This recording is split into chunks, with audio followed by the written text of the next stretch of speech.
مولاي صل وسلم دائما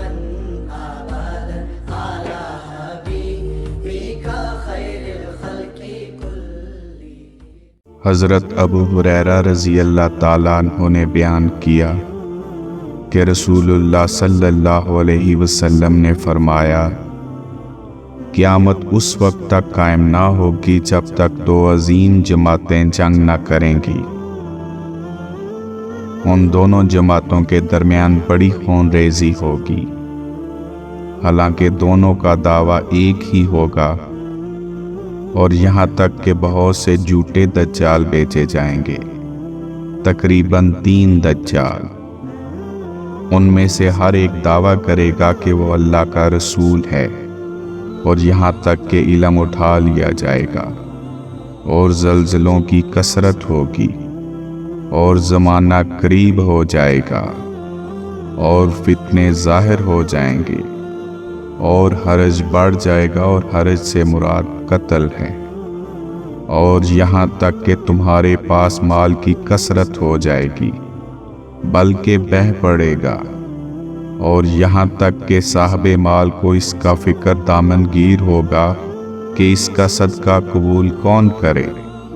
اور یہاں تک کہ وہ پیش کرے گا، لیکن جس کے سامنے پیش کرے گا وہ کہے گا مجھے اس کی ضرورت نہیں ہے، اور یہاں تک کہ لوگ بڑی بڑی عمارتوں پر آپس میں فخر کریں گے، ایک سے ایک بڑھ چڑھ کر عمارات بنائیں گے، اور یہاں تک کہ ایک شخص دوسرے کی قبر سے گزرے گا اور کہے گا کہ کاش میں بھی اسی جگہ ہوتا، اور یہاں تک کہ سورج مغرب سے نکلے گا۔ پس جب وہ اس طرح طلوع ہوگا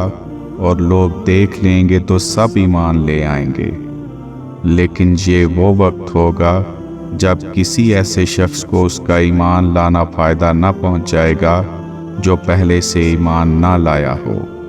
یا اس نے اپنے ایمان کے ساتھ اچھے کام نہ کیے ہوں۔ اور قیامت اچانک اسی طرح قائم ہو جائے گی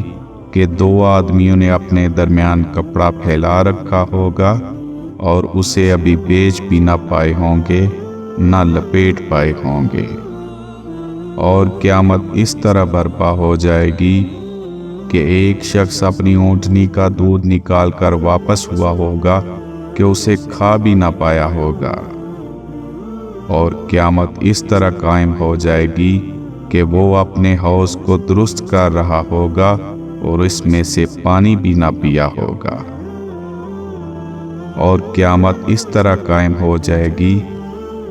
کہ اس نے اپنا لقمہ منہ کی طرف اٹھایا ہوگا اور ابھی اسے کھایا بھی نہ ہوگا۔